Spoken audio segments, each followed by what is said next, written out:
On entend souvent dire que si les populations de chevreuils baissent, c'est à cause des coyotes ou du climat.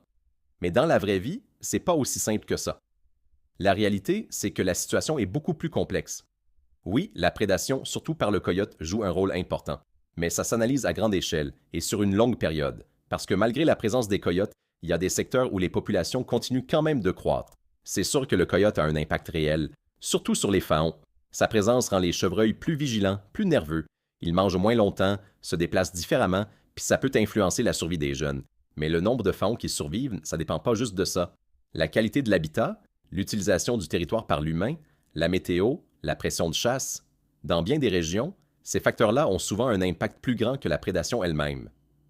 Fait que oui, le coyote influence les populations de cervidés, surtout les faons, mais c'est juste une partie de l'équation. Pour que ça fonctionne, faut une gestion intelligente, une récolte bien contrôlée, de la gestion locale des prédateurs, puis surtout, une vision globale du territoire.